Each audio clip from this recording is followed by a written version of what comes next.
linguistic objects help machines.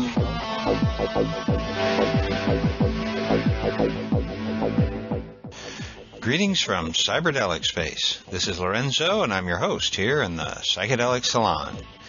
So, how you doing today? Or as Terence McKenna often said, how are we doing in the here and now? How are we doing in the here and now? Well, personally, I'm doing great, and I hope the same is true for you. Even though the climate here in Southern California is always very mild, we still can notice the subtle change when spring begins to take over from winter. And although I see that it's still winter in much of the U.S. and Europe, and I guess you Aussies down under are now experiencing the first tinges of autumn, which is actually my favorite season. But I digress. Let's get on with the show, as the saying goes. And today we've got a fascinating conversation to listen to. It's one of the playalogues that we produced at last year's Burning Man Festival. But first I want to thank Joseph S. for his generous donation to the salon. I really appreciate that, Joseph. Thanks a lot. And I also want to thank Tame, Pope Natas, Fomet, G... Metoth, Ozone 77, Hey Nani, and X... for writing reviews of the salon on iTunes. I hadn't known about that feature until I heard Dope Fiend talking about it on his podcast the other day, and so I took a look and found out that some of our fellow saloners have taken a few minutes to give us a nice plug on iTunes. And I really appreciate that kind of help with the salon also.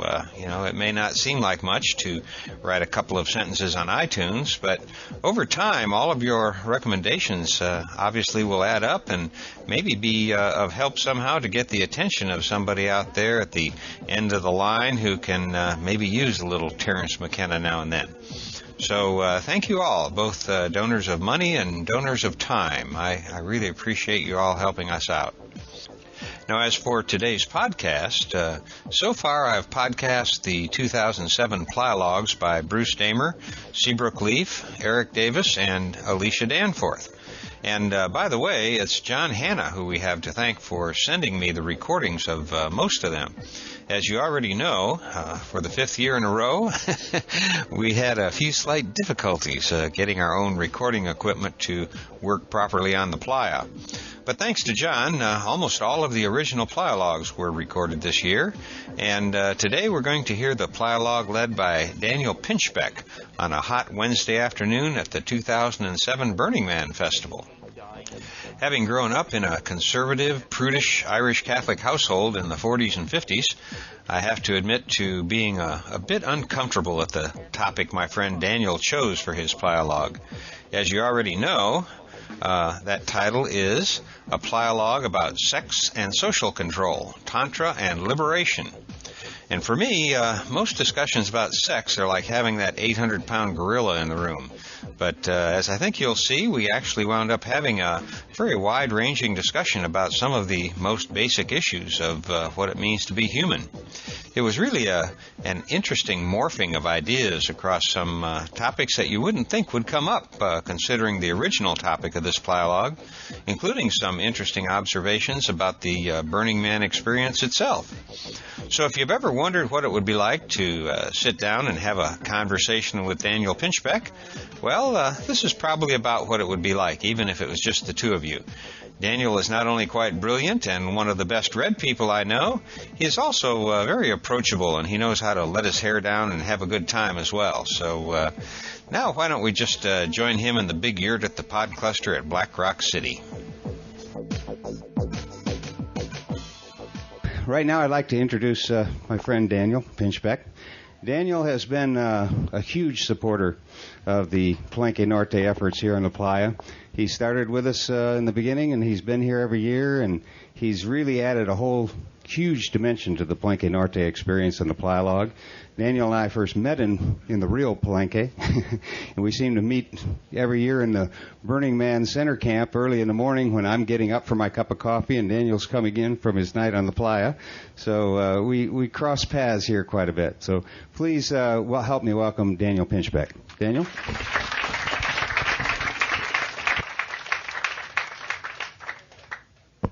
Okay, hello, hi.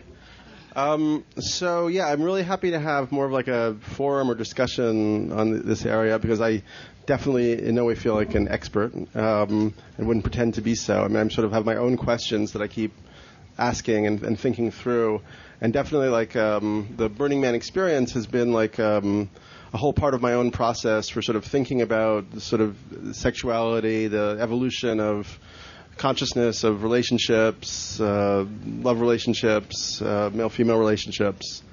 And I actually sort of had a kind of breakthrough in terms of, like, I was in a monogamous relationship that wasn't happy and sort of ended that, and then sort of went through a period of, well, while I was at Burning Man one year, returned back to home and sort of ended a monogamous relationship and just felt like it seemed like there were other potential models of relationship that were kind of indicated by the spirit of this place. And basically, since then, I've personally sort of continually tried to formulate what other kind of models could be and how they could sort of come into being in a different way. And I'd have to say it's been like I give it like a pretty much of a failure. But I think a lot of people are in that same failure process. So I think that's interesting too. So. And I guess when I, in my book 2012, I was looking at this time as a kind of fulfillment potentially. I mean, the last speaker said that he doesn't believe in 2012. I mean, I actually don't believe in 2012 either. And for me, when somebody says that, it's like it's kind of ignorant because to me, it's not about belief. Belief is something that we should probably get behind in certain respects. But it's about using our discriminatory skills and intellect to kind of look at the evidence that on many levels.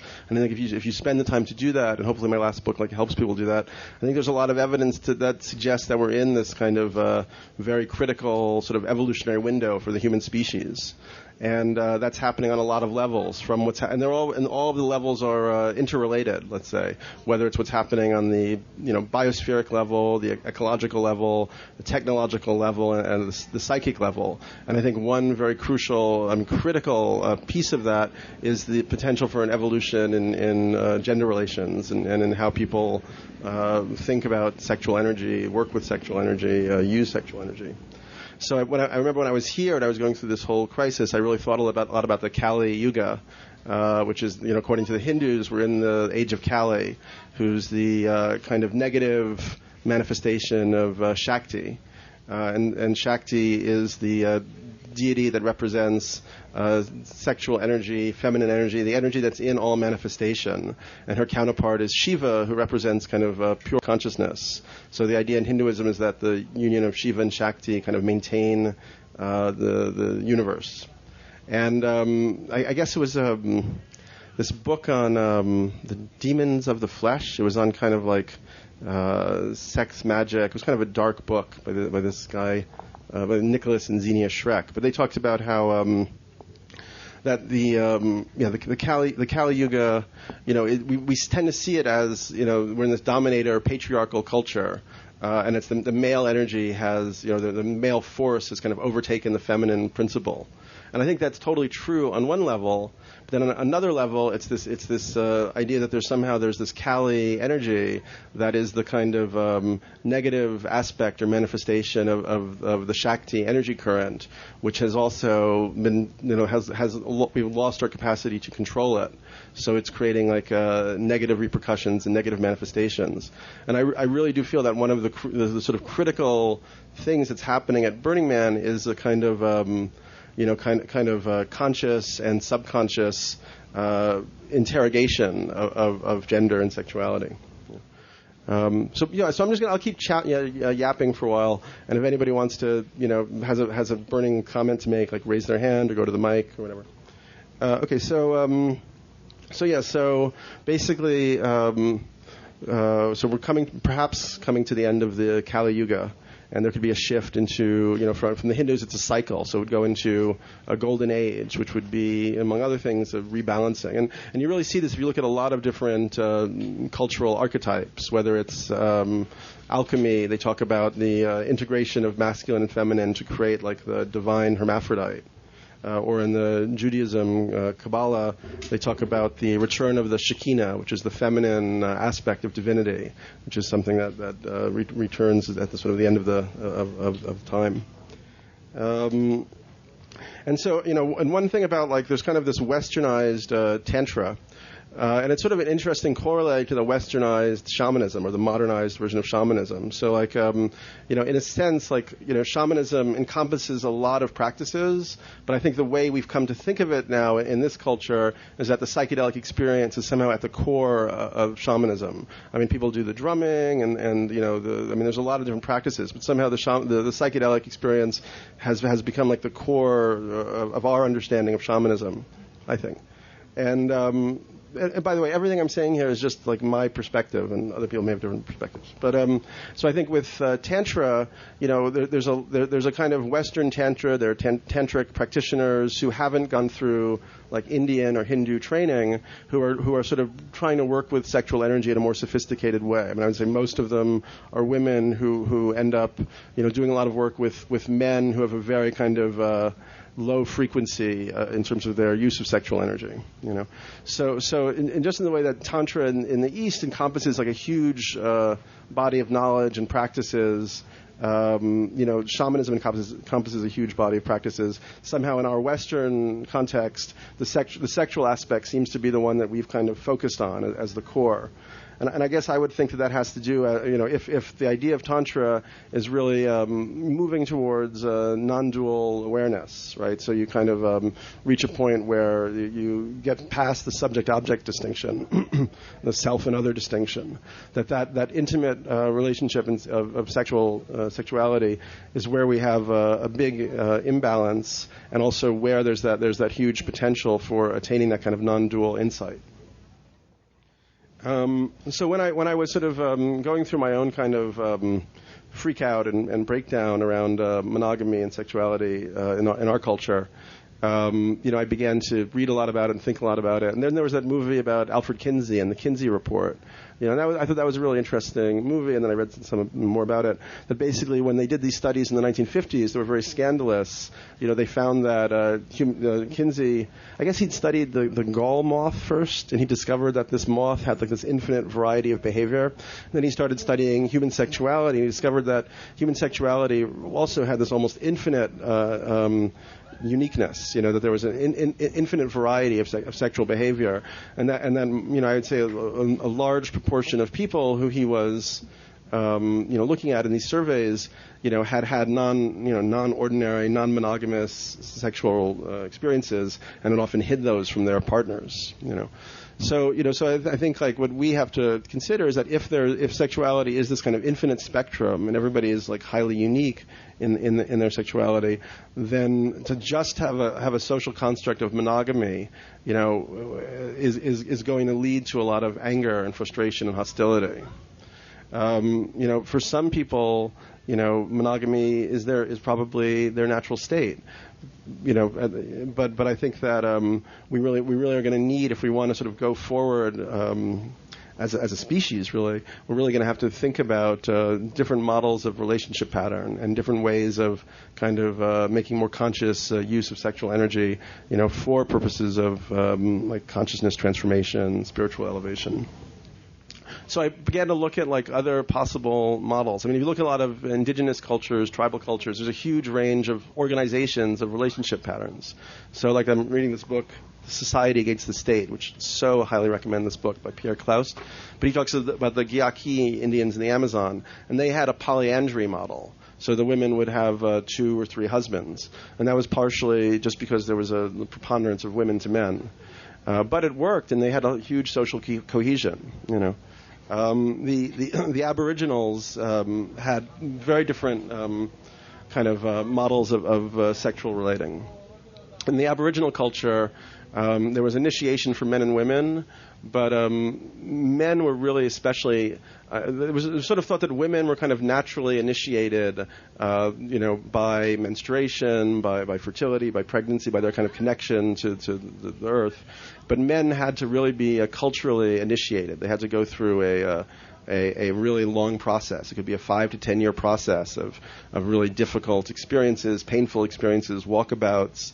And without that initiation, they were not considered to be fully human or certainly fully adult, and they couldn't be married. So while those men were young, they would tend to be paired up with older women who were single, who were widows or whatever. And in that culture, older women, were seen as maintaining their sexual attractiveness. So I thought that was pretty interesting. And another, things can be very different than our model of things. Apparently in the Aboriginal cultures, when women lost their, when women reached puberty, there would be an experience where they would be taken by a group of men from the tribe who would have sex with the woman successively.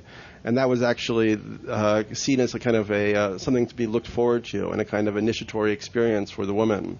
And I think that's very interesting culturally because it probably broke a lot of the kind of a negative and possessive energy that develops around sexuality and attraction. So then I was thinking about I've been just sort of stewing on this stuff for a while, basically. That a lot of non-Western and tribal cultures, there's a kind of a basic happiness that people have. Our culture is all about the pursuit of happiness, but at the core there's a basic kind of general sense of kind of insatiability and unhappiness. And so, why is that at its core?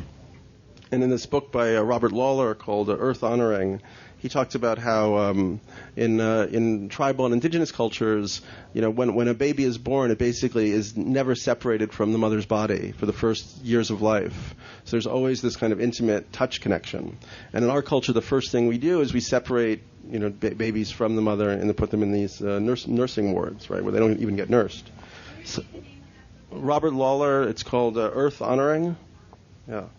And so it may be that our sort of the lack of continual kind of intimate touch in early childhood then leads to insatiability, as a kind of so that happiness becomes this kind of very difficult and distant and unreachable goal rather than something that's just a basic quality in the human. And then I think also you can look at how different forms of sexual repression. You want to go ahead? Yeah. Okay. Hi. So what you said made me think of something. I think if you think about what an abandonment problem is, you're sort of the psychological structure of if a child feels abandoned and it stays imprinted in them, they feel like there's something they feel like it's not there, and so you might want to test to see if it is. You want to prove that it is. The experiences that I've had where I felt abandoned, I wanted to prove that notion wrong, and so I would find myself sort of testing it, wanting to see for myself, what is the real situation? Is she there? Is she there for me? And by testing it, I ended up, making it impossible for her to be there in a sense. So you end up having a self-fulfilling prophecy. And sometimes I think about the modern period in terms of scientific materialism as a cultural abandonment problem, and that the testing for God and nature is actually destroying the possibility of it being there. So I'm interested, it sounded like you were about to say, different ways that maybe through the way we, through the birth process, and that we could resolve that from different dimensions.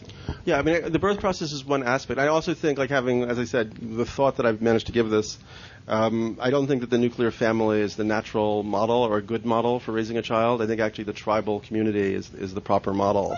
So that's just a problem. So you have abandonment, my mother worked, my dad, they got split up. My dad was sort of unavailable because he was doing his painting. You have these endemic problems because of this artificial nuclear family structure.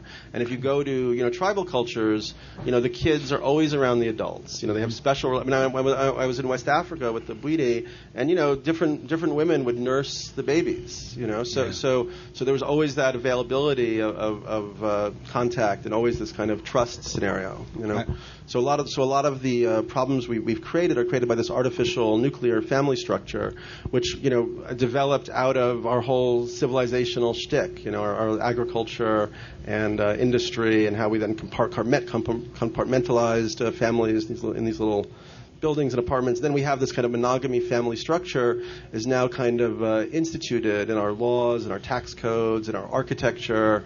So it really requires a whole systemic shift to move to what I would think would be a more natural way. Could I just add something to the tribal family? Sure. I've gone down to work with the Shipibos in the Amazon, and typically the women can have babies when they're around 14. And once they have the babies, they are passed around to everybody, from brothers and sisters. It's not the nuclear, so they're taken care of by everybody. So you can see the kid with like a big sister. 10 minutes later, Uncle Jose's got him or whatever. 5 minutes later, somebody else has him. And I noticed that those kids, you don't see any nastiness among them. I come back here and I see some of these spoiled little shits, and they're nasty to each other, and they're mean, and there's all this competition for attention and all the sibling rivalry. In the tribal situation, they don't have that. It's all spread around. Everybody's sharing the love. Yeah, well, exactly. Go ahead. I'm an only parent, not just a single parent, but an only parent. And my son has that whole, he feels abandoned by his father, and he is mean and nasty, even though I've tried really hard to raise him in a good way. And I hear so many people talking about it takes a village to raise a child, and here we are having this conversation. And I've had this conversation with so many people. But honestly, from experience, I'm still waiting for my tribe, these people who call themselves my tribe, to actually step up and ask if they can spend time with my child, or offer some kind of remedy that's going to help him fill that abandonment hole, besides just looking at me and saying, your kid's got problems, and I can't deal with your child. And these are everybody sitting here. I mean, not necessarily, but I have a lot of friends. I know a lot of people, and it's everybody I know is here, and I'm still not getting that. I'm not experiencing it, and it's hard for me. It's a huge disconnect. Yeah, well, I think I think you just have to recognize that this is an awkward and transitional period, and so we have a kind of like neo-tribal culture that's created a lot of like tropes and kind of cultural imagery, but it doesn't necessarily mean people have gone back to the tribal pattern. They're still holding on to a lot of possessiveness, a lot of the sort of psychological structure that's been constructed by the dominator culture of modern capitalism. So it's a transitional process, and it's probably only, which I think is going to happen as the mainstream structures melt down, continue to melt down, that those tribal kind of families are going to have to learn how to work together again. So. And the other thing I was going to make a note of was in my book I talked about. So I think we can see that this imbalance between the masculine and feminine has really been developing through civilization. And once again, if you look at the Mayan calendar, the long count is like a 5,125 year count. So it started around 3,100 BC, which is when kind of we went from tribal cultures to that worshiped the Great Mother and that followed the lunar cycles, to solar cultures that created an abstract model of time, dividing the year into a circle, that had a dominator relationship, a priest class, and went from the Great Mother to the dominator father, patriarchal father, kind of God. So along with that, we've inherited all of this really difficult baggage to kind of unwind and deal with. And then if you look at the beginning of the modern scientific project, I mean, Francis Bacon said, and I think it's an incredibly telling remark, we must torture nature until she reveals her secrets. So that's kind of like the energy of the modern scientific project is coming out of that, really sadistic, anguished, masculine, energy, in a way. I'm wondering if you've thought of things in terms of oxytocin is a female hormone that's secreted also by men, but also a lot by women. When the baby is first born, that contact between baby and mother, that secretes oxytocin. Love makes oxytocin go off in the brain, helping people. Empathy, those are all oxytocin-centered. That's a hormone. Our society has worked on an adrenergic or a dopaminergic level, fight or flight or reward for pushing the button or for making the money. Have you ever considered that aspect of it? Oxytocin it's the female force in a biological manifestation of it. I haven't really. But that sounds interesting. My question was on transience. So, how do you see the culture pushing forward when in ancient times nobody traveled really? You were in an area for an extended period of time. Do you view that going forward, in order to achieve the tribal structure, in order to correctly grow people, that we're going to have to jettison the freedom of living someplace a year, moving around the world for 5 more years? Can you simultaneously have the security with who your kids are with if all those people are new? I don't have an answer to that. I mean, it looks possible that we're going to definitely lose some of our kind of planetary mobility in the near term as the peak oil thing grows and the kind of controls keep tightening on the system as it melts down. I mean, I'm going to talk a little bit about. I'm doing a talk on Friday at Entheon Village at 3:30, which is about my next kind of book project, and I think that we have this potential to move towards, almost like we're in a revolutionary situation right now on the planet. And if you look at, for instance, the economic crisis that's unfolding, what a lot of our, just like the man melted down on Monday night, and the moon was revealed as this kind of little orb in the sky, not this flash projection.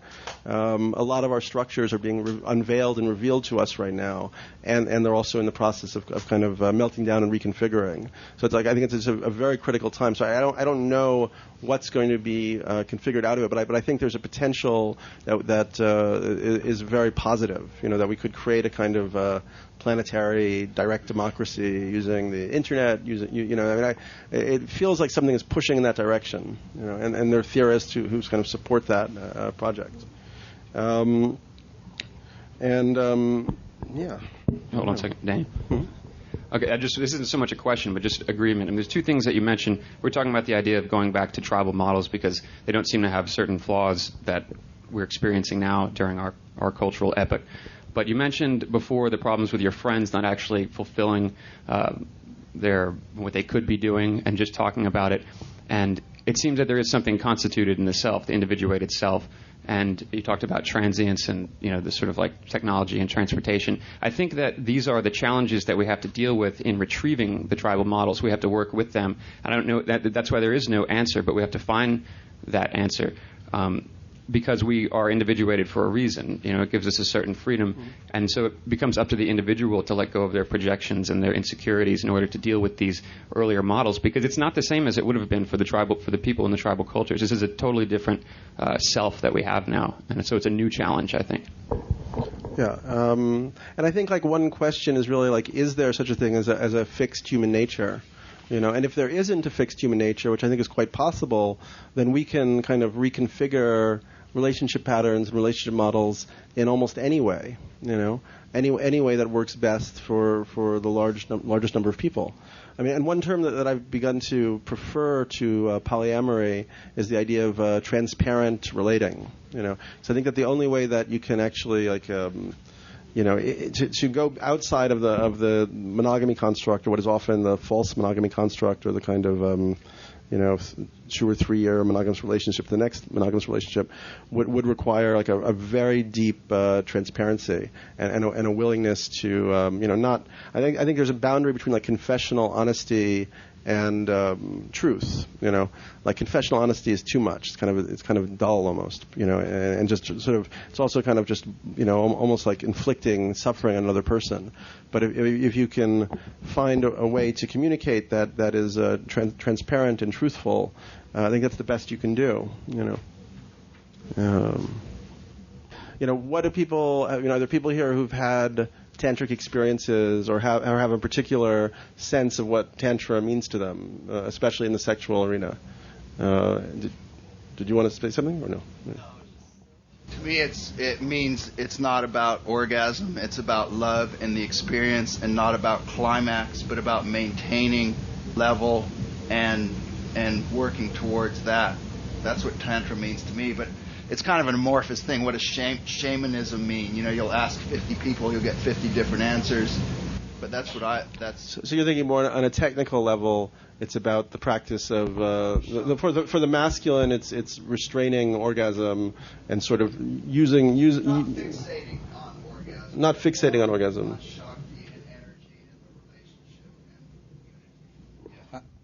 I just would like to share a definition of shamanism that I heard years ago. If anybody's ever known a gentleman by the name of Christian Reich from Germany, he's a mad genius.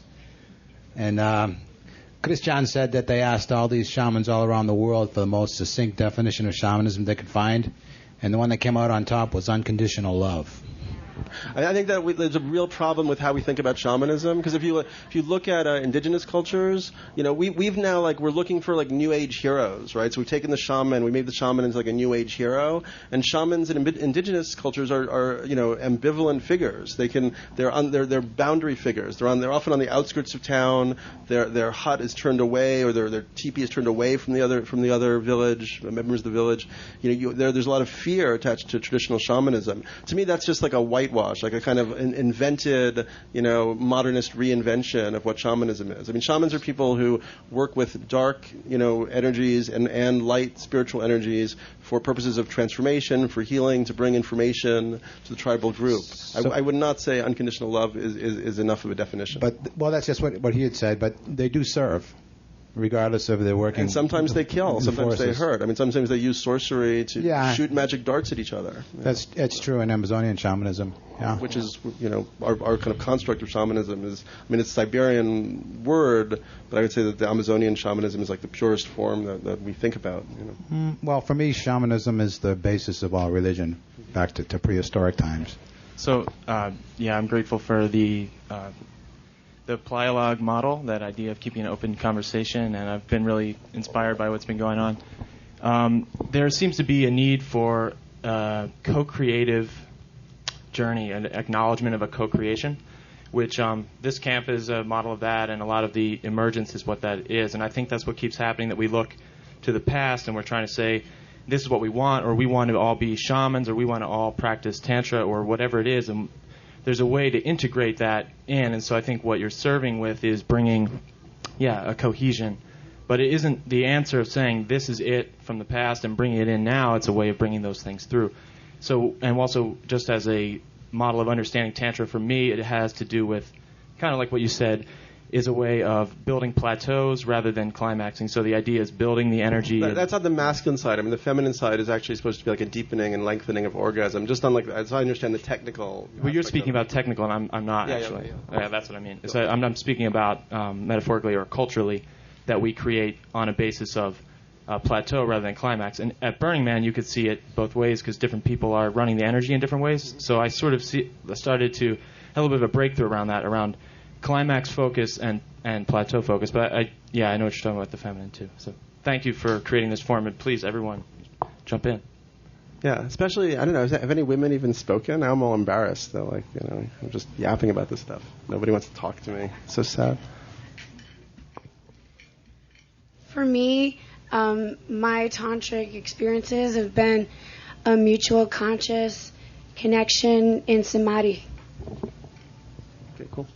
Yeah, I mean, it's just interesting to me when you go around the Burning Man camps, and I feel in a way there's a kind of like, I don't know, a certain kind of like fraudulence or something. I mean, I was just walking to get here, or biking to get here, and there was camps like the G-Spot camp and the Perineum camp.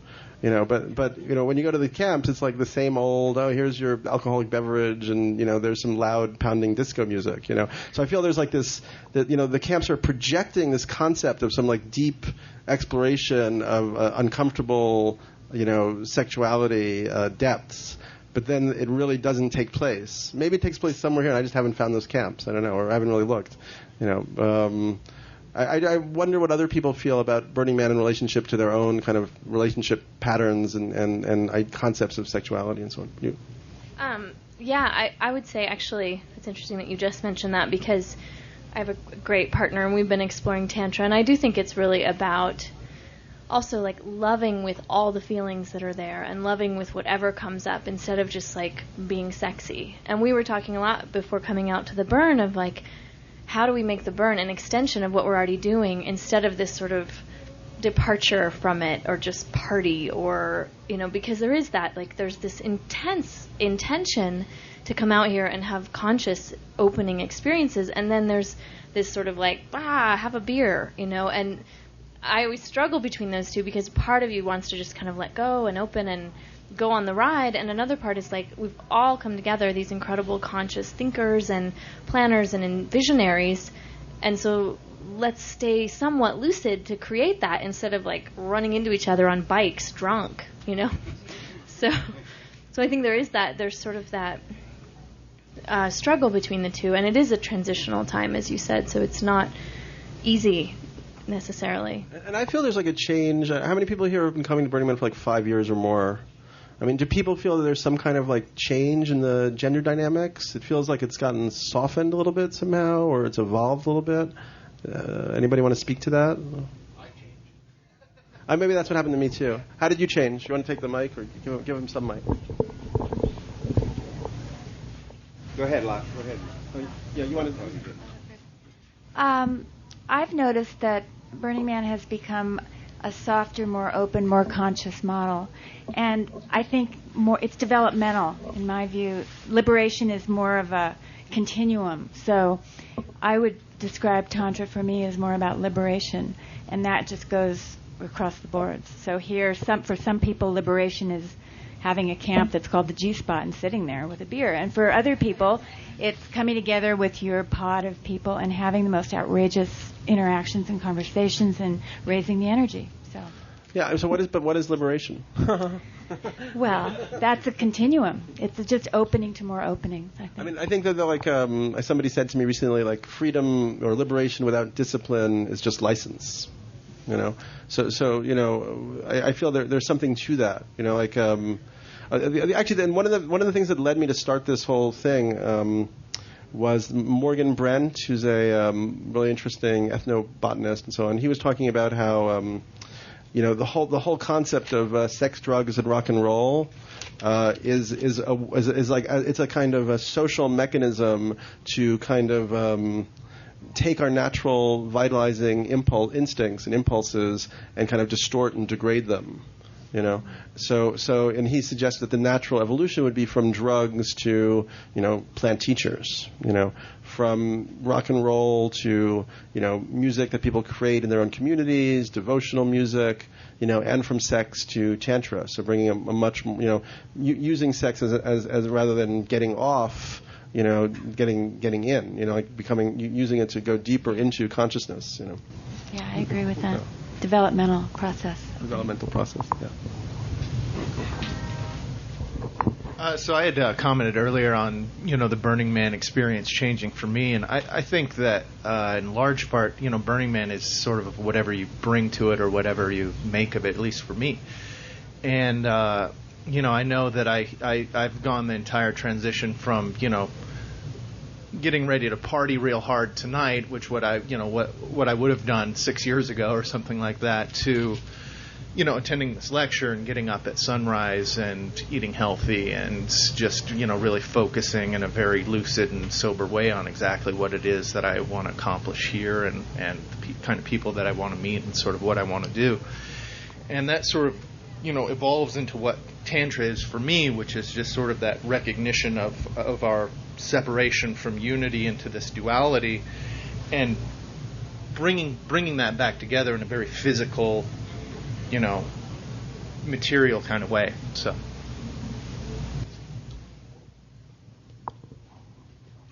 This is my first burn. Yay. But I came with a lot of stories. I've known people for 10 years who've been coming, and I've heard everything. And I expected a lot more debauchery. I've heard it's all about sex and drugs, and it's just this huge off-your-face orgy and some art. But I've been looking through the program, and I was expecting to see all kinds of find your G-spot workshop and Cunnilingus workshop and all this stuff, and I heard about the tequila clit shoots and, all this stuff. But this isn't what I'm finding. This isn't what I'm experiencing at all. I'm finding yoga and conversations and practicalities and environmental awareness and, cooperative effort and people really creating a community where anything goes, and in that there is the liberation and the freedom where people can make choices to be, above or below. And to me, we have to embrace both aspects, the most debauched to the most, illumined, revealed, ecstatic, mystical experience. And to bring it to Tantra, that's really what it is also, is, as she said, bringing in the whole picture, the awareness of all of it into the one experience of the moment, of the present. And that's what I've been experiencing here, and it's been blowing my mind. And this is my 13th year at Burning Man, and it's definitely gone from more of I think it used to have more of a sarcastic flavor, in fact, to everything that would go on. But in the past few years, it's interesting to see that, through, for example, efforts of people like John Hanna and Lorenzo here, and there's been more meetings of the minds and, I guess you could say, evolved consciousness. And one thing about coming to Burning Man is you are in contact with so many progressive or spiritual or new ways to look into your mind or culture.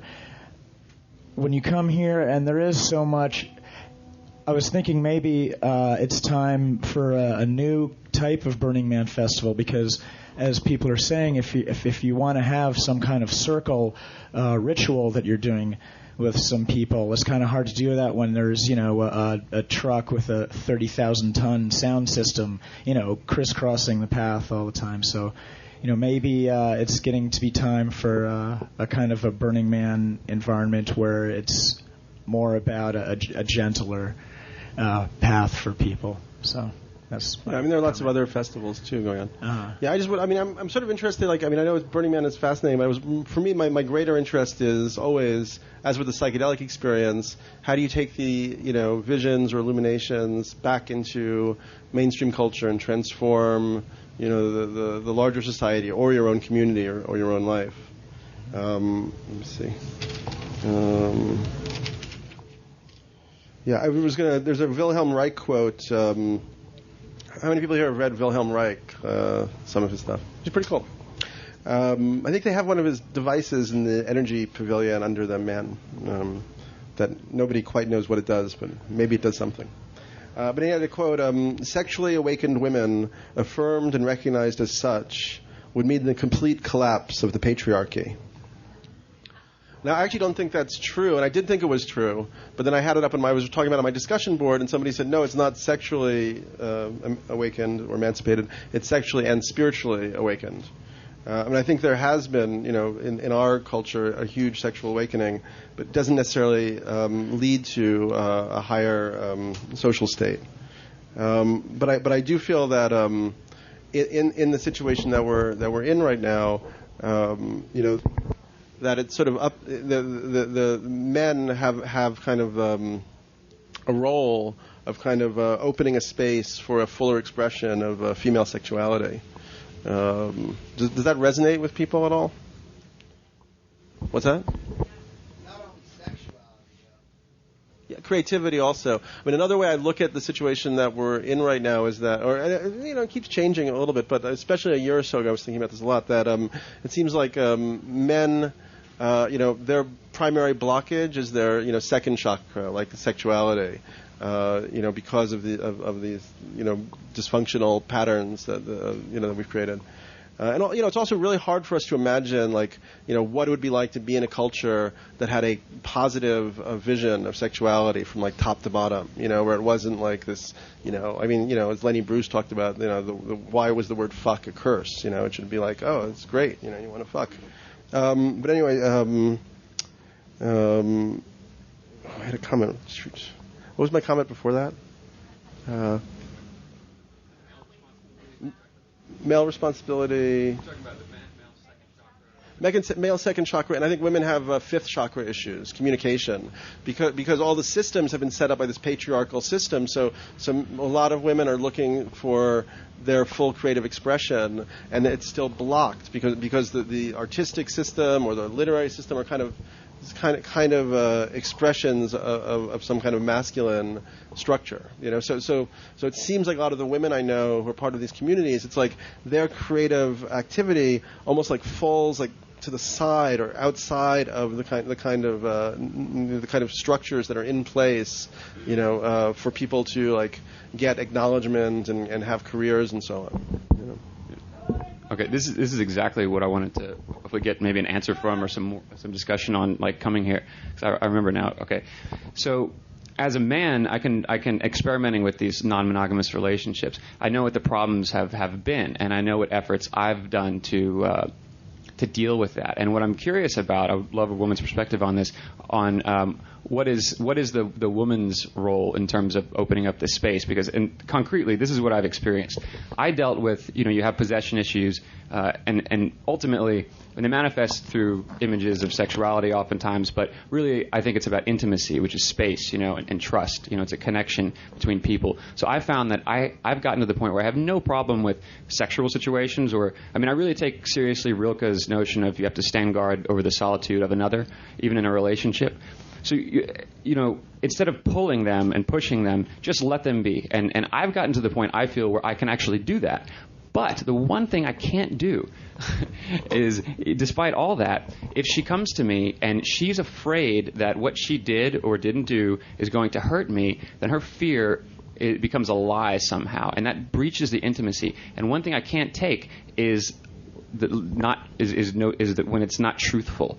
As long as it could be truthful. And you mentioned earlier transparency, the confessional honesty versus truth. To me, it seems like the woman, and this is just an idea, I would love a woman's perspective, the woman has to find a way to be comfortable with that truth, comfortable with herself as this non-monogamous being, because biologically speaking even, it's not, the psychological constellation of a woman is not exactly non-monogamous. Does that make sense?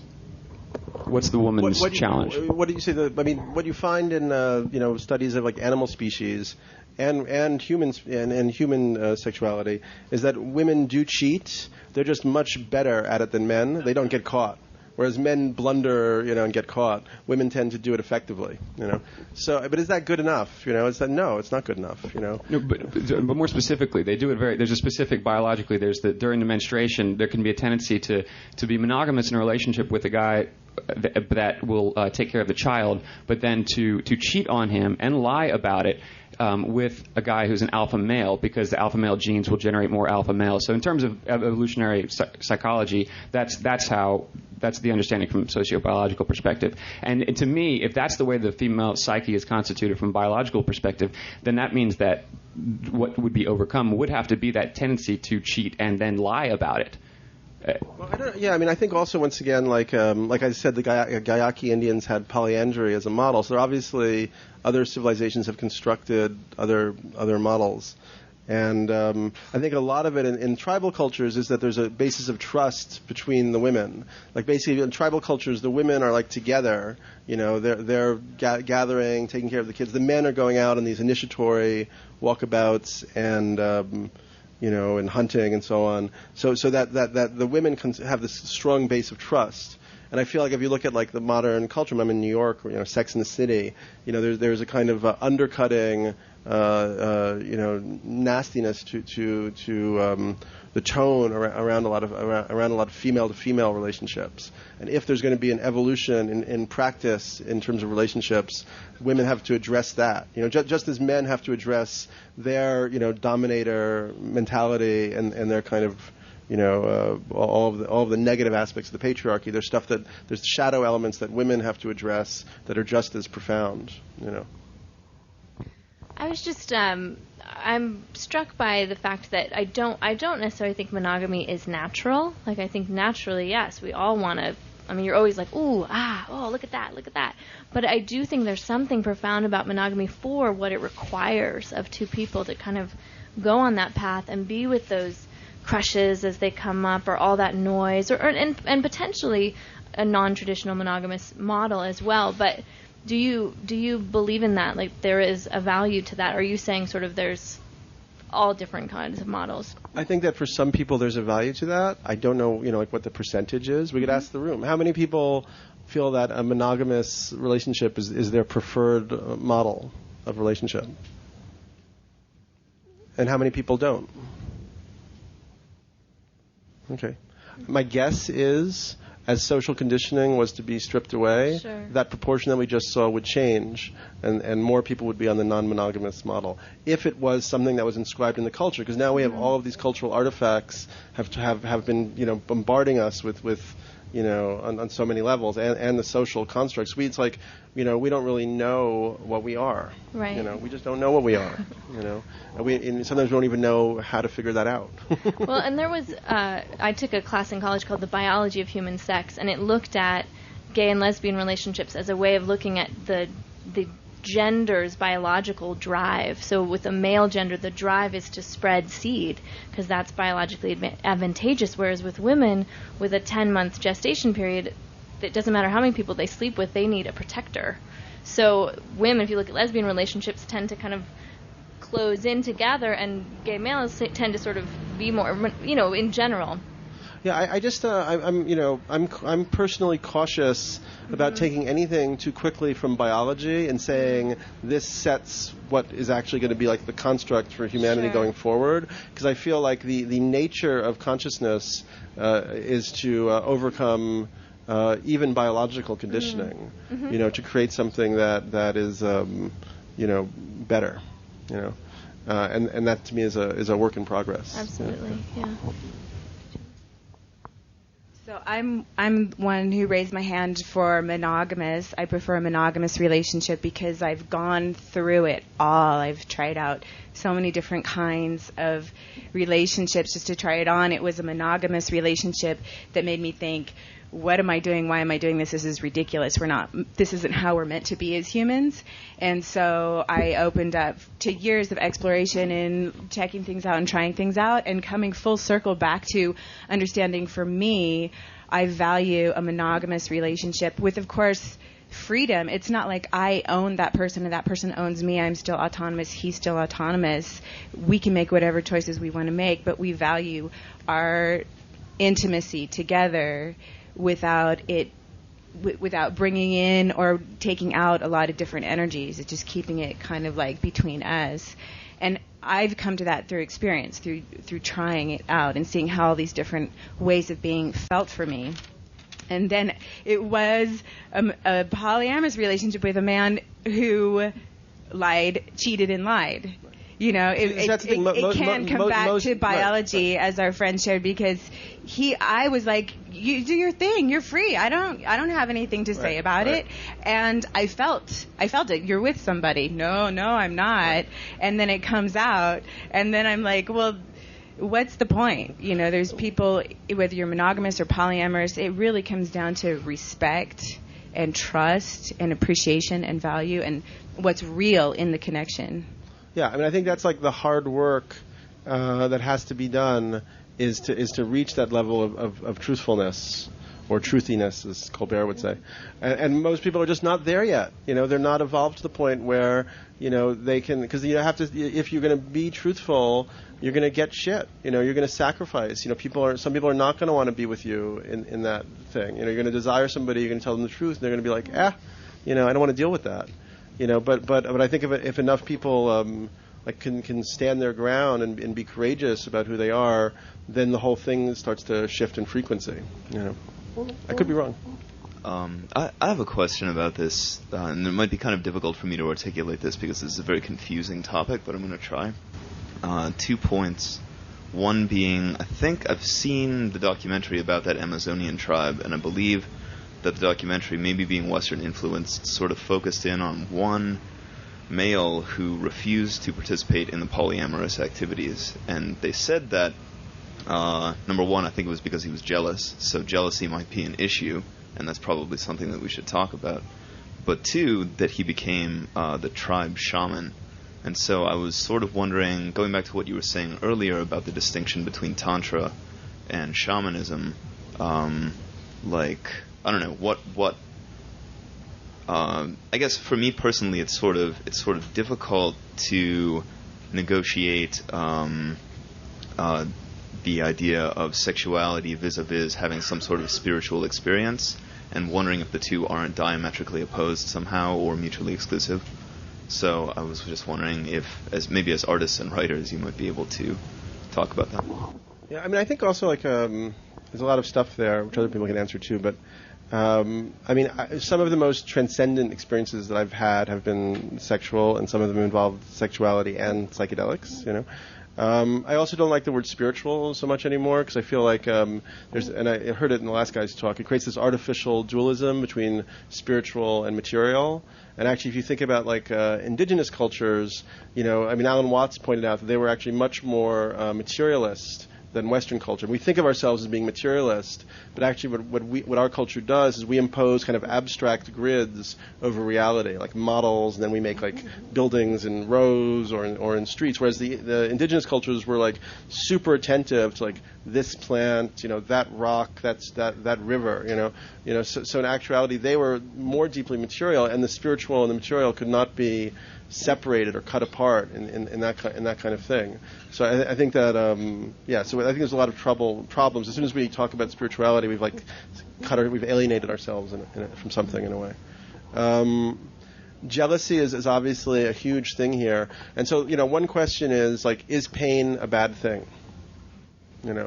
There's a really interesting book called Pain, Sex, and Time by this guy Gerald Hurd, and he looked at the human capacity for the kind of sexual appetite of the human species and our capacity for suffering are completely beyond our needs purely as a species. And for him, that suggested to him that there was a kind of extra evolutionary energy in those aspects of the human nervous system that could lead to a kind of a psychic evolution.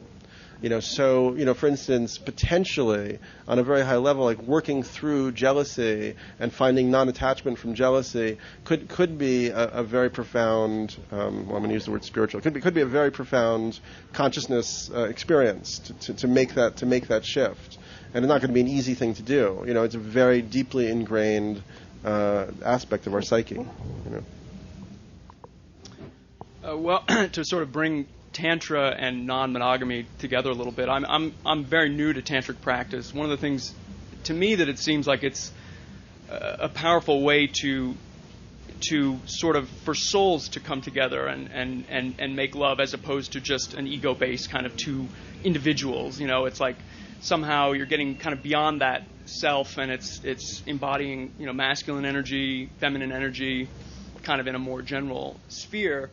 I have had experience with polyamorous relationships as well. One of the things that keeps me interested in that is the fact that it seems like a doorway to be meeting, having those soul meetings on a scale that goes beyond just one partner for the rest of your life or something. But I kind of wonder how those things might come together in terms of this sort of spiritual awakening, or as tantric practice maybe becomes more widespread, how I don't know how that fits in with.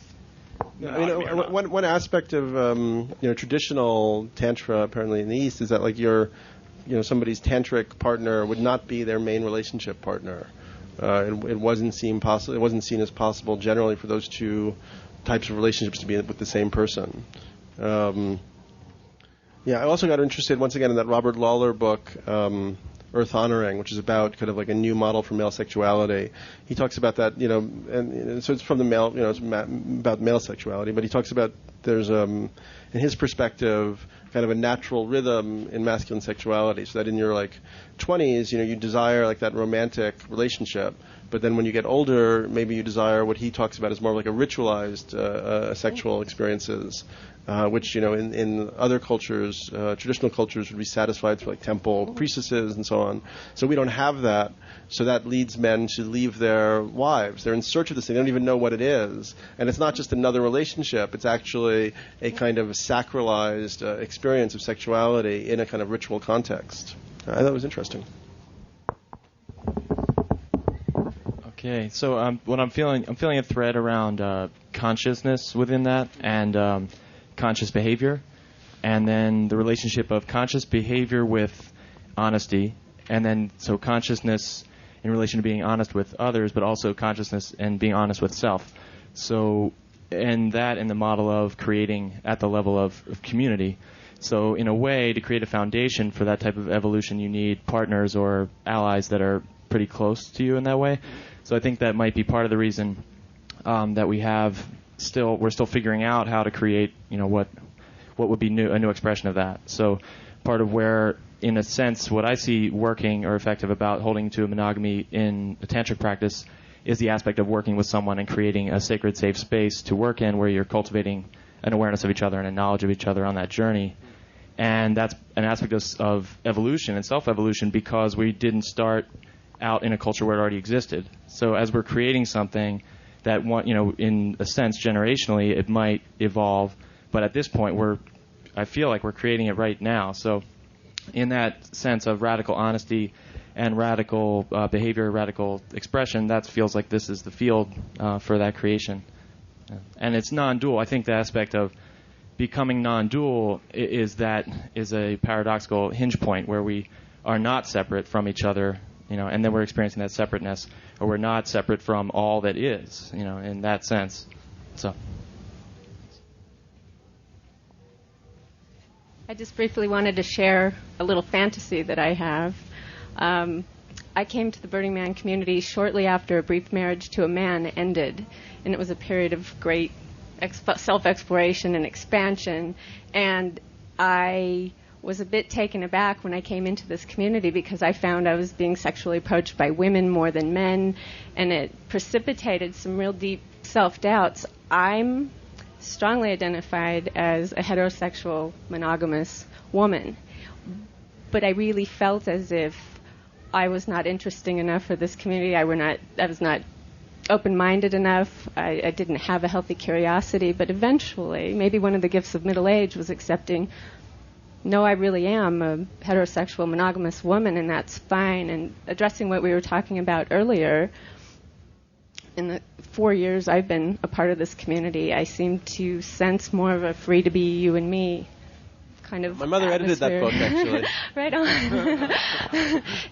and the fantasy I wanted to share about the age when I was becoming aware of what homosexuality was, it was introduced to me as the men who wear their earring in whichever ear. And I'm hoping as we evolve as a tribal community, we may develop ways to sort of signal who we are and what we want more clearly, so that some of that ambiguity is resolved.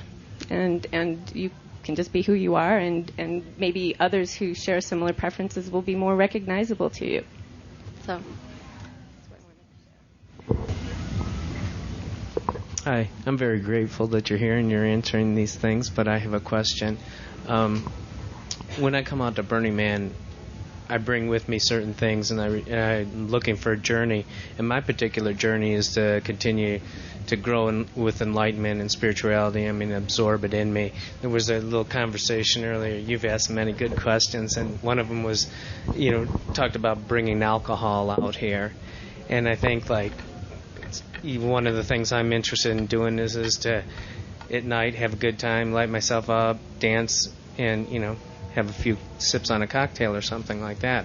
And I find that the two things from all of my research and understanding is it's very difficult to connect spiritually when you're connecting with alcohol. And I have one, and I want to ask, which is funny because if you think about another name for alcohol is spirits.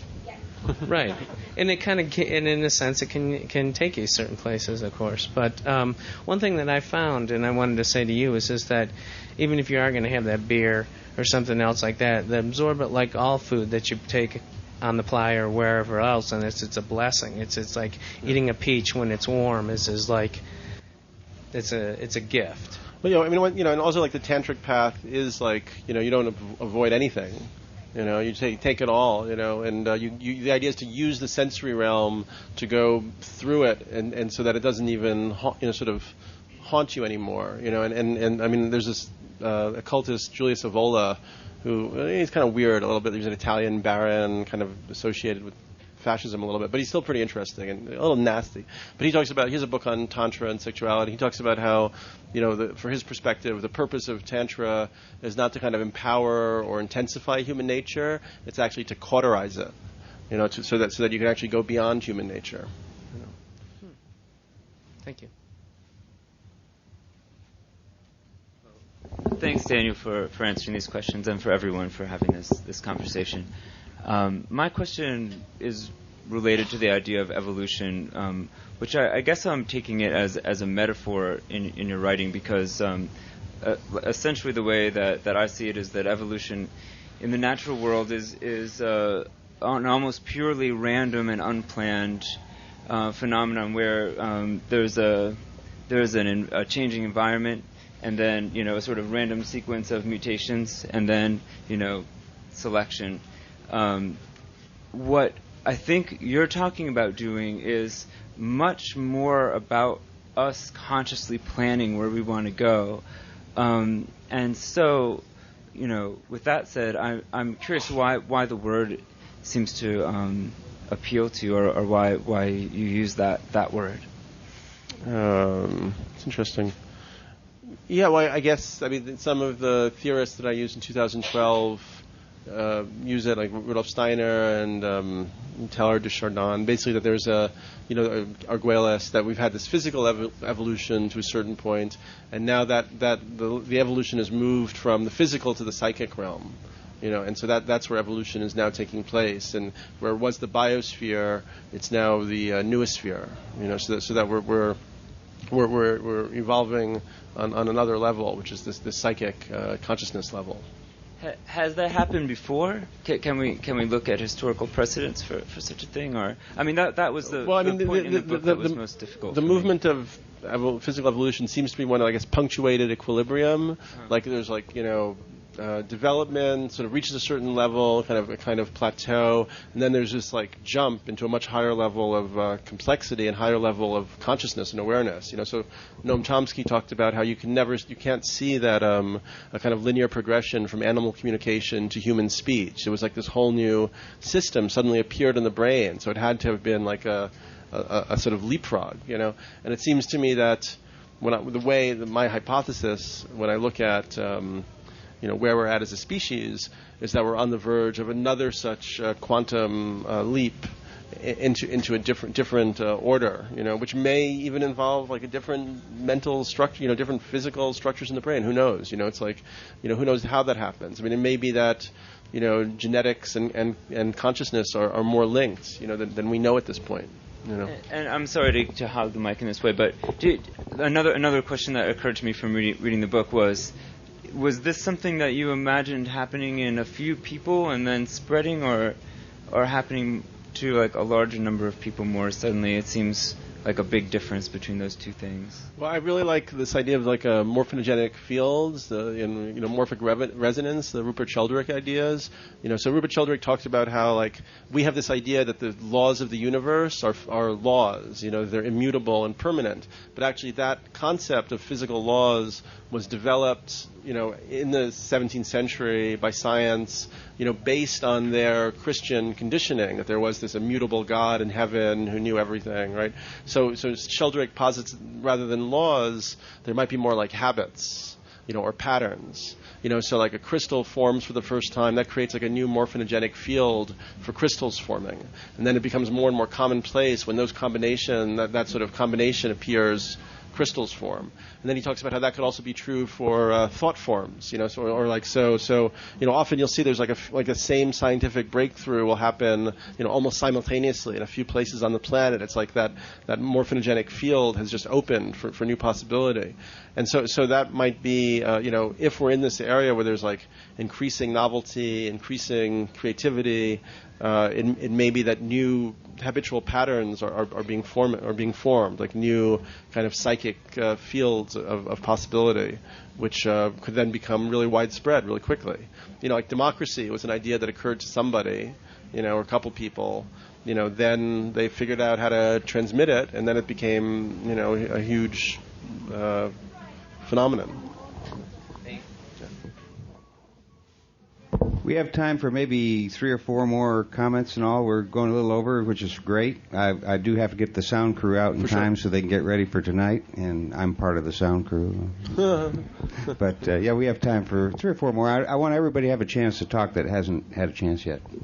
You mentioned that you were moving towards an idea of, was it transparent communication? Rather transparent relating. Rather than the kind of honesty that might just hurt people.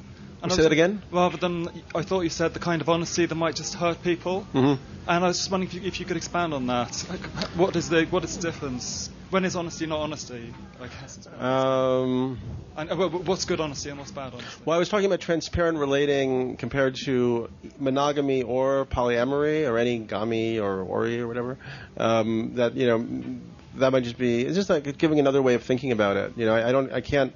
Sometimes it helps to kind of have like a language switch. And for me, transparent relating it's kind of like what the woman in white was saying. Like, if there was a way to signal like who you are and how you are, and make it really clear, rather than it being this kind of, the kind of mechanisms that we now have, which lead into a lot of like deception and people, concealing their own feelings from themselves and then from others, and those manifesting as, channeled aggression and so on. So the more you know yourself and the more you're willing to be transparent, I think the better that you can do, for yourself and others, So is being transparent setting parameters of respect and then not letting on every single detail, or?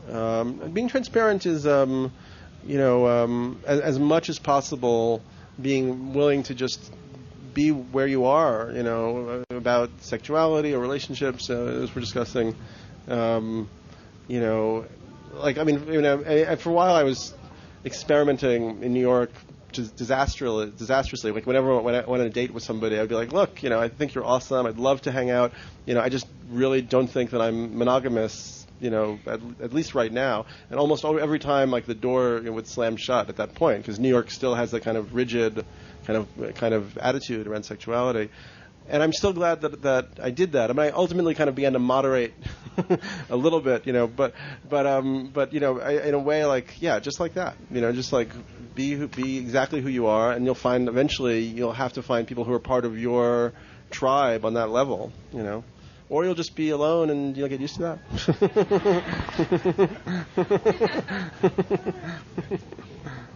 And then I had a date with an astrologer, and I hadn't really talked to her about this stuff. She wanted to know my birth date and where I was from, and so we sit down for a drink, and she's like, look, I really like you, but, we're just not going to date. I did your chart, and you were just not monogamous. Aloha.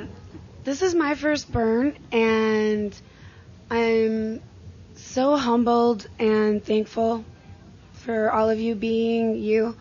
And just recently, I was a part of this community, and for a few years with all these beautiful people and in Hawaii, and they evolved into this polyamorous group. And my husband and I had explored that separately when we were younger, and we really loved all these people, and they kept putting all this pressure on us to join them and they would tell us that we had some sort of sexual blocks and insecurities, and why couldn't we get to that, and all of these things that were really, really challenging. And it brought me to this awareness that for me, and maybe, I'm not really educated in Tantra, but my concept of my evolution with Tantra is getting to a place within myself where I don't need to have sex with someone. That my ecstatic energy and their ecstatic energy in the now are there. And so it's really beautiful, and I love it, and I try to convey that to them. And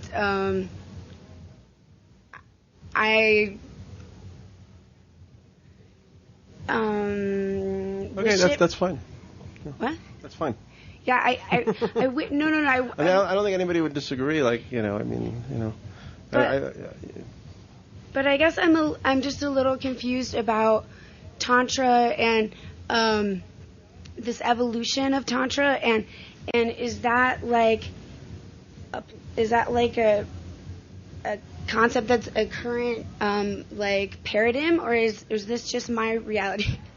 Well, I mean, it could be, tantric practice could just be like sitting across from somebody, staring into their eyes with your hand on their heart or whatever. I mean, and just, breathing together. I mean, it doesn't have to be, sexual. It's just like, it seems that, just as the way shamanism tends towards the psychedelic experience, our Western kind of concept of Tantra would tend towards like a intimate sexual experience. But I could be wrong. Okay. It's a good thing that the man got burned, because we've been turning in circle. And I think what Jose Argüelles is saying about like the end of time, it's the end of that time of just turning in circle and not knowing what we're doing or where we're going and running after happiness. And it's a shift in consciousness. So we all use the word consciousness. And ayahuasca helped me understand the shift in consciousness. It's like, let's say a person that is blind, and you describe to him this beautiful scenery, sunset, but he's blind. So you can describe and describe and describe. So a shift in consciousness is like opening this new window, going to this other dimension. And we're almost there. And psychedelic is a way to just access for a short time on that side. Most of the people here maybe don't understand. They're just, but it's there and it's real. And I did not agree with the first talk we had with John Hanna. John Hanna is his name. Because he said no, that he didn't believe that. But I do believe it because I've been there. I died in ayahuasca, and I had that epiphany, and I contacted these multidimensions, and I know they are here now.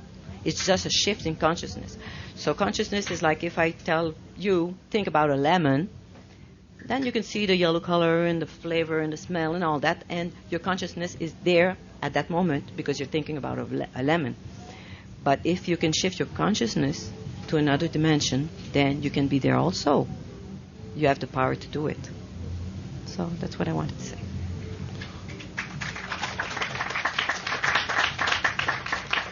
So we stop? Okay, cool. That was fun. Did everybody enjoy that? That was interesting. All right, cool. Thank you so much, Daniel, for taking time out of your Burning Man experience to share with us. So please come to this talk on Friday if you want to. Entheon Village, 3:30. I think it's going to be interesting. Okay, thanks. Bye. And you can hear a lot more of Daniel on the Psychedelic Salon podcast, too. So he's been with us since the beginning. Thanks again, Daniel. You're listening to the Psychedelic Salon, where people are changing their lives one thought at a time.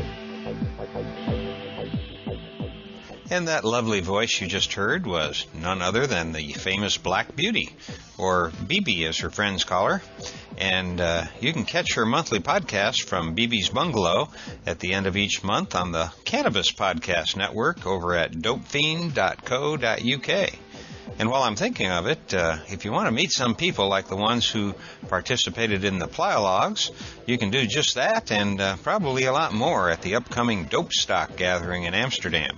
And I'll put the link to the details along with the notes to this podcast, but if you go to dopefiend, dopefiend.co.uk, you go to that website, you'll find all of the information about this annual event. Basically, this gathering is held each year on the 20th of April, 4/20, and it's organized, and I guess I should use that word somewhat loosely, but it's coordinated by my good friend Dope Fiend. In the past, you've heard me and many of our guests say how we ultimately met most of our friends at conferences. And while the recent extravaganza in Basel with around 1,500 people there would have been a good connecting point. The problem was that in addition to your travel expenses, the cost of admission was quite high. And like most reports I've read about the conference, what they say is that the best feature seemed to be the new friends that were made. Well, there's no entrance fee for Dope Stock, where the entire focus is on having great fun and good conversation with your new best friends. Even though I've never met BB, Dope Fiend, Max, Freakout, Lefty, or any of the other podcasters on their network, I feel as if I've been friends with them all of my life. And my hunch is that anyone who shows up in Amsterdam on the 20th of April this year is going to wind up forging some lifelong friendships of their own. You know, it's a little too far for me to travel myself, but if any of our fellow saloners can make it to Dope Stock, I know you won't be disappointed. Now, getting back to today's podcast, at the end, Daniel mentioned another talk that he was planning on giving in a couple of days there at Burning Man. But as it turned out, so I'm told, Daniel's 3:30 Friday talk really turned into a wing doozy as that massive whiteout that came through just then. You know, it was on the same day that, and the same time that blew the top out of our yurt. And I hear it really did a job on the big dome over in Theon Village where Daniel was speaking. But since I wasn't there, you'll have to ask somebody who was there to give you the details. But from what I hear, it must have been really exciting.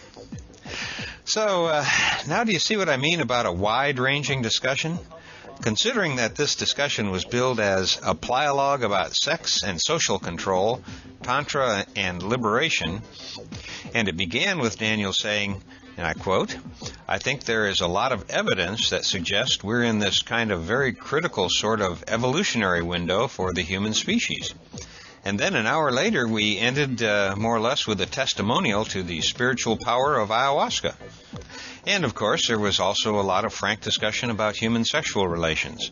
But all in all, while it may not be your usual street corner conversation in Middletown, USA, it's probably about par for the course in Black Rock City. Now, one thing I want to be sure that we don't lose sight of, however, is a statement one young woman made early in this playalogue when she described herself as an only parent and that her close friends, her tribe, still hadn't stepped up and offered to become involved in helping her raise her son. And I wish there had been more time to continue that line of thought because I think it goes to the core of what we're all dreaming of and longing for here, which is some kind of a close community, both in physical locality and in state of consciousness. You know, our clan, our tribe, the ones who are always there for us when we need them. And so I've been thinking a lot lately about what we can do about what that young mother said, and I still haven't come up with anything more than the fact that the one thing I can do on my own is to simply be more aware of situations like that among my own circle of friends. I can still remember that a couple of years after my father died in 1975, that my mother mentioned that most of their close friends had more or less stopped calling and stopped dropping by for a visit. You know, it was a very similar situation to that which occurs when somebody gets divorced. It seems that for some reason many of the friends choose sides and drop their relationship with one or the other of the former partners. You know, there are really a lot of lonely people in the world, and many of them are living in the middle of a family that doesn't understand their angst, you know, their personal unhappiness. My guess is that we probably all have friends in that situation, but how often do we really reach out to them? And mainly maybe because we're in a similar state of affairs. Well, I'm just rambling now, but I think you get my drift. Now, there's one last thing I want to do to sort of close Daniel's playalogue, and that is to give you a brief idea of one of the conversations that took place after Daniel finished the formal part of his playalogue. If you remember, there was a point at which Daniel and Matt Palomary got into a small discussion about one aspect of the definition of shamanism. And in order to keep the playalogue more on track, we had to cut this part of the conversation short. But afterwards, Matt and Daniel got together and discovered that they really were much closer to being on the same page than they realized at the time, and mainly because I more or less cut Mateo off at the time. So he didn't have a chance to really explain in more detail what he means when he uses the word shamanism. And so to give him the opportunity to more fully explain what he meant and what he and Daniel discussed afterwards, I asked him to stop by the salon and finish his thought. So here's Matt Palomary to add his 2 cents or 2 more cents about shamanism. I'd like to elaborate on the discussion we had about shamanism, and what I really want to do is elaborate on the definition of shamanism, because I think the point was missed in that exchange that we had. I want to start by saying that the definition of shamanism as unconditional love came from Christian Reich, who is quite the expert, and he got that from talking to shamans, and I do happen to be pretty much in agreement with it. When Daniel had mentioned that, he said we had a problem with how we think about shamanism because we're looking for a New Age hero. Well, I don't agree with that at all. I believe that's really a shallow definition, and I think it misses the point completely. I've been studying shamanism for all of my life, very intensely, for 35 years. And I've studied it from every angle and experienced it from every angle I can imagine. And the reason I was drawn to shamanism is just because it goes back to the roots. It goes back to the beginning. I was studying shamanism before there was anybody ever even heard of the New Age. So shamanism has its roots in antiquity. It's the world's first religion. Every religion in the world came from it. Shamans were the first priests. They were the first teachers. They were the first performing artists. They were the first visionaries. They were the first healers, the first doctors. This goes back to the beginning. This goes back to cavemen walking out and looking up at the sun and being in awe of creation, which is, I think, quite reinforced by Graham Hancock's wonderful book, Supernatural. I think that really, that doesn't miss the point. That makes the point. So, no, I don't believe that we're looking for a New Age hero and that it's a whitewash. I mean, I suppose some people are, and I suppose maybe a lot of the people that Daniel has come in contact with may have that viewpoint, but that really does miss the point. There was also mention of shamans work with dark energies and light spiritual energies. Well, ultimately, all is energy. From a shamanic perspective, everything is energy, and all is spirit, and spirit is energy. And a shaman, a real shaman, a true shaman, an accomplished shaman, has to know all of the energies. You have to experience the light and the darkness, so when you are confronted with the darkness, you know how to deal with it because you've been there. What shamans really are adepts at mastering energy. A true shaman is someone who masters energy. And in mastering energy, they are on a path to power. And the important thing about power is that there is always a price to pay for power. So, yeah, I've had dealings with dark shamans, quote unquote, in the Amazon. Personal, face-to-face. I don't know if I go so far as to call it it was a bit of a confrontation, but not up front. But here is the thing. If it's a quote-unquote dark shaman, and you're dealing with dark energies and trying to kill people and send poison darts and all of that stuff, they're going to pay. So they're not really fully aware. And people get caught up with a lot of shamans. I've worked with shamans and done medicine work with shamans from primitive tribes. And people go and say, oh, they're the shamans, and they everything they say is right and this and that. And what they don't realize is that these shamans come from a primitive culture. And a lot of their beliefs are still primitive. And a lot of them are superstitious and superstitions. And there's egos and there's petty jealousies. I was very disappointed with some of the petty jealousies that I got caught up in among some of them, which was very disappointing because you would think, oh, there's a shaman, they're supposed to know all. Well, no, that's not the case. There are people who can learn shamanic techniques. They can even learn to do some things and manifest power in particular ways and still not have integrity. So the key to a real true shaman is integrity, because integrity goes hand in hand with power. And if you don't have integrity with power, you are going to pay. Trust me, I've seen it happen. And Lorenzo has seen it happen with someone that we've known who put themselves out as a shaman, and they didn't have integrity. Because it's very important. If you're doing true shamanic work, a true shaman, if somebody comes to them, they're exposing themselves. They're being vulnerable with this person. And a true shaman needs to respect that vulnerability and have integrity. And not only respect it, but protect it. When you work with shamans in the Amazon and you work with ones who really know what they're doing, and you create a circle, which is a very powerful shamanic form, you basically create an energetic container where people can work out their demons or their traumas within it in a safe manner, where it won't get hurt and won't get caught up with some crazy, who knows, demonic discarnate entity or whatever the heck, bad dark energy that can come in. You're protected in that way. That is true shamanism. Anyone or anybody who says they are a shaman and they're not in integrity are not a true shaman. I'm sorry, that's the way it goes. And this isn't even a moralistic standpoint, a moralistic view.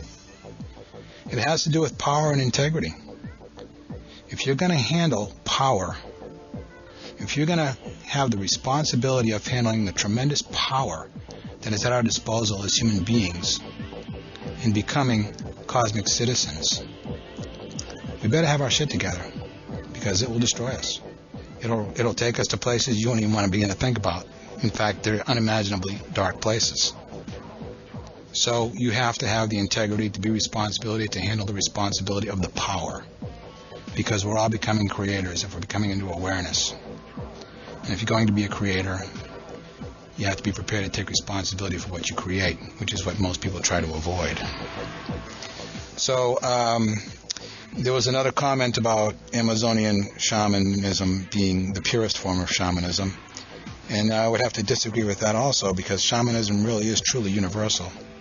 There is, forgive me if I don't get his name correct, but I think it's Malidoma Some. He's an African shaman. Some really incredible stuff. Black Elk, Frank Fool's Crow, American Indian shamans. You know, there are Inuit shamans in the northwest of the United States. There's Kwakiutl shamans. In every culture, I don't care where you go back to the roots. It's shamanism. People may get upset, but, you know, Buddha was a shaman. Jesus Christ was a shaman. You know, you think about Chris John's comment about if the definition of shaman is an unconditional love. Take a look at the examples that Jesus Christ and Buddha gave. And those are only a couple. I could go on for forever, you know, going on with examples of people who have brought that into place. But the important point, and I want to reiterate this, is that shamanism is about mastering energy. And mastering energy is about cultivating power. But power not for the sake of power. Power for the sake of being responsible to do what is right. Because it all is ultimately backed by love. And love is what creation is all about. So that's really the important thing. On one level, dark energy, light energy, there's no difference. There are just different qualities of energy.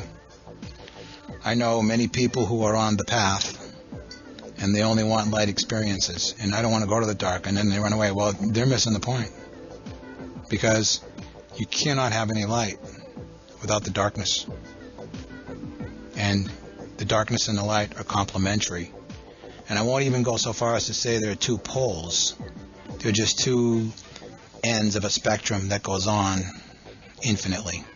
So there are degrees of light and there are degrees of darkness. And anybody who gets caught up in quote-unquote dark shamanism, in my humble opinion, they're not a shaman, because they've missed the point, because they don't understand power. Because if they truly understood the power and the nature of it and the tremendous power of power, then they wouldn't be going down that dark path, because they would have the awareness to know that there's going to be a price to pay.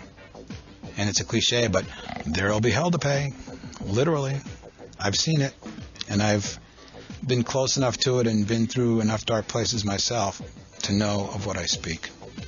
So I'm hoping this really clears up truly what the definition of shamanism is. It's not a New Age hero. Well, you know, that's all. That's whitewash. That really doesn't make it. That misses the point totally. It's about becoming responsible for our power as creators, so we can quit fighting each other on this planet and killing each other and doing all this dark, egocentric stuff, and become fully aware with integrity to become responsible cosmic citizens, so we can go on to become the truly great creators that's our inheritance to become and to be.